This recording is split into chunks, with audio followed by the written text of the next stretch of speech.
We have a pretty short Q&A, but before we do that, I just want to, there's some people here who are really key to this film. I just want to give a few quick shout-outs.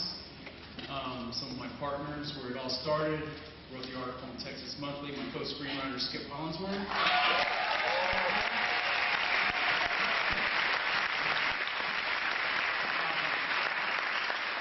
My producer Ginger Sledge.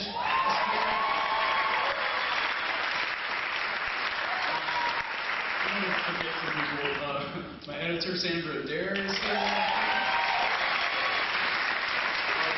Our wonderful composer Graham Reynolds, I believe, is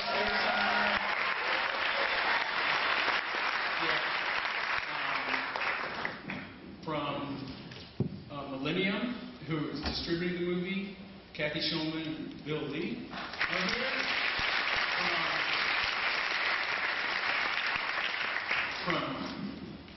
That was Mandalay, excuse me. Mandalay Billy's Millennium. And from Wind Dancer, one of our East Texas buddies from Wind Dancer, one of the companies, Judd Payne.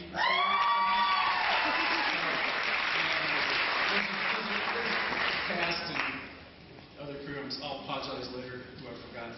But I really want to open it up to these guys and just thank all you guys for being here. It's fun to watch.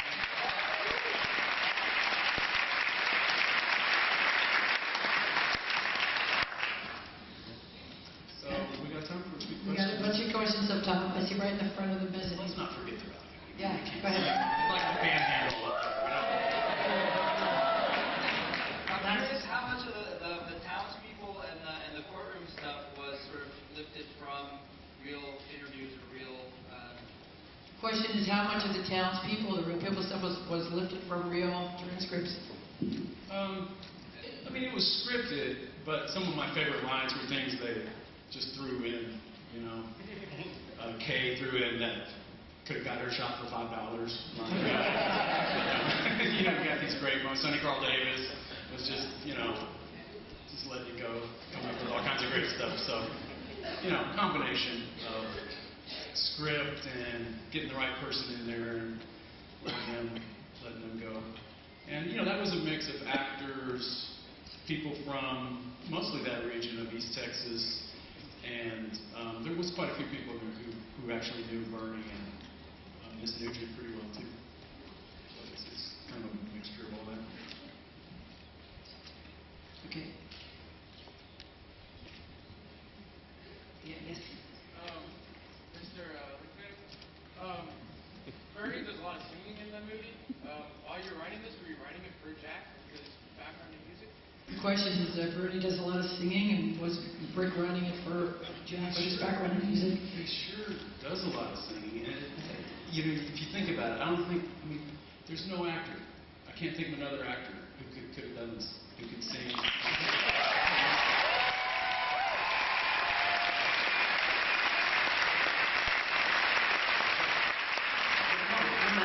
First read the article back in the late 90s. Skip and I went to the trial. It was a real process. I didn't know Jack then. I knew who he was, but I didn't. We worked together almost 10 years ago, and then that's when I started. You know, but still, he was too young. Matthew was too young. Shirley was too young. So for their parts, they matured in them. That's why I waited 10 years. Just kidding. No, it did come together with Jack and Matthew. You know, they read it.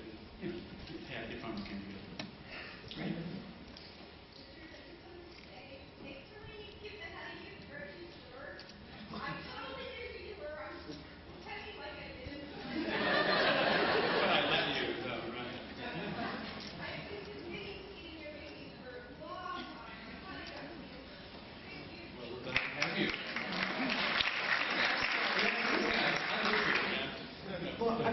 Such an amazing film. So, you know, and how much fun is this? I guess you've seen it a couple of times with audiences, but you haven't seen it here.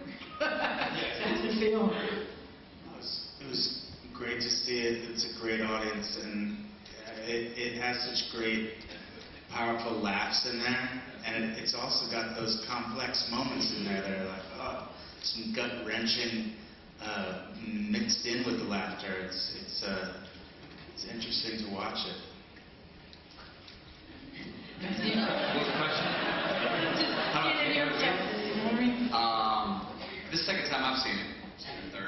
thing that got me tonight, and I don't know, maybe it felt like it got everyone else, but the second half after Bernie goes down, as soon as he gets life, and I know I'm playing Danny Buck, who's trying to sin in that way, and then some, but I felt, I think the whole room did. I was like, oh shit, no. That's a long time. But also,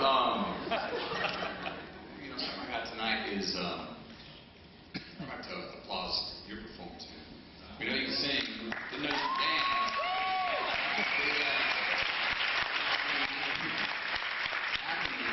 It was right on, and you went across the board from really joyous and funny to really making me go, what I just said, oh no, don't do that to me. And then my favorite shot is you walking away at the end.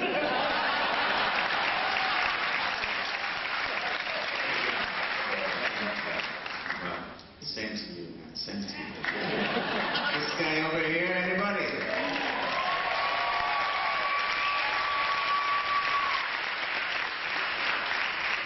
I'd just like to say, I mean, when we started out, we talked a little bit about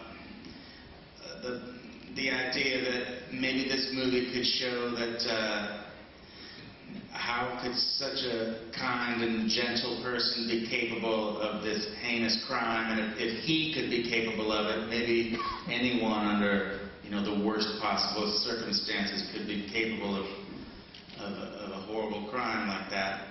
And I hope that we accomplished that. You know, bringing people on that journey to see, you know, his story. That question.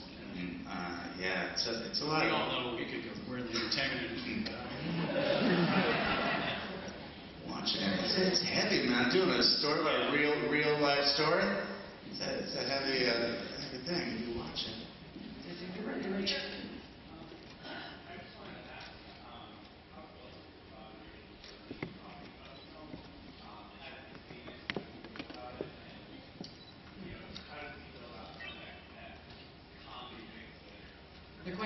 The question was there a collaboration with Bernie, and was he part of it? That's a good question. I mean, I wrote him a letter and introduced myself and told him that once the film looked like it was going to happen, and just kind of let him know. I talked a lot about Jack playing him and why I thought Jack was a good representative of him. And he wrote me back a really nice letter. I mean, long letter. The only guys who still write letters in this culture are prisoners. So I get these long letters from him. I mean, you know, the nicest guy. And he told me in the letter, because I described it as kind of a dark comedy, and he told me, yeah, I don't just, what could, he was thinking, like, first off, why does this story never go away? And he just couldn't see how it could possibly, what's funny about it? What could possibly be funny? And so he let he went back and got the Texas Monthly article, and he let a friend of his in the craft shop read it, because those guys usually don't share why they're there or whatever. He let him read the article. He said about 5 minutes later he heard some like howling laughter coming from across the craft shop.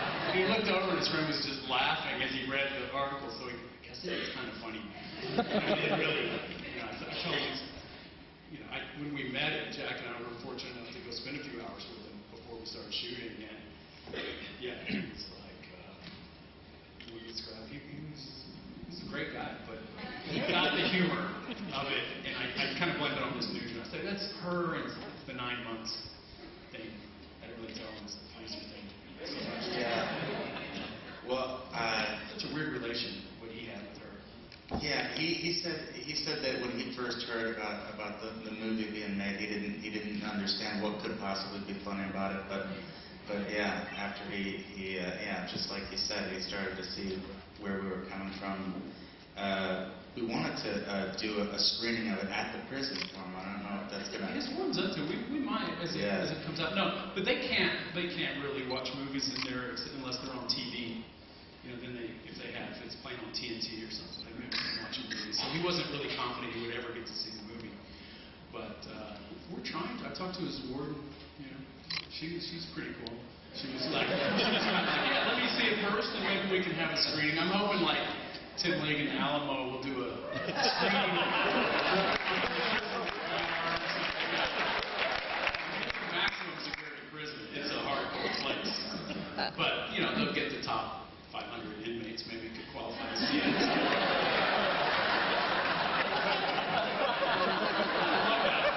That's going to be a heavy Q&A.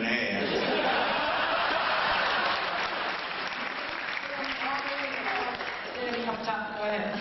Excuse me. Okay, so for the airplane scene, did you have to teach Jack how to fly the plane, or did you have past experience with the plane? The question is flying the airplane scene. I just went on instinct. No, I wasn't really flying there. It was just the magic of cinema. You were the Richard here. Only Richard. What was your favorite scene to do in the movie? Who are you asking? Jack and Ben. Jack and Matthew, your favorite scene from the movie to do? Well, it was just a whirlwind for me. I mean, we had a real compact schedule. We did it in like 5 weeks, and usually you have 3 times that amount of time. So every day was so packed, you know. A day would go by and we'd be dancing and confessing to murder and then singing. It's just, I mean, there was no one day that sticks out because I was so exhausted at the end of every day. It was a real, I'll say this. but you know, really satisfied. Mine was probably that for me, that closing argument was really fun. And it was like, cool, let it all hang out now. Slam the nail in the coffin on this one and go. And that was like the Danny Buck's engine in 6th gear. And it was really fun. Can I ask a question? How many people in here think Bernie should be doing a live sentence? Yeah! That's a legitimate question. Okay. I know one hand is up. Where's Danny Buck Davidson? Aren't you here with us?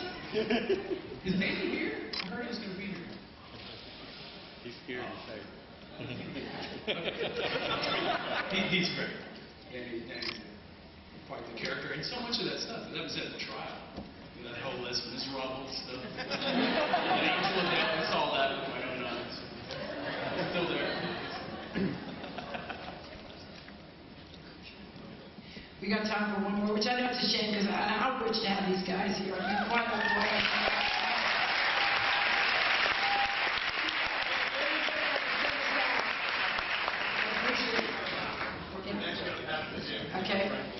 Go ahead.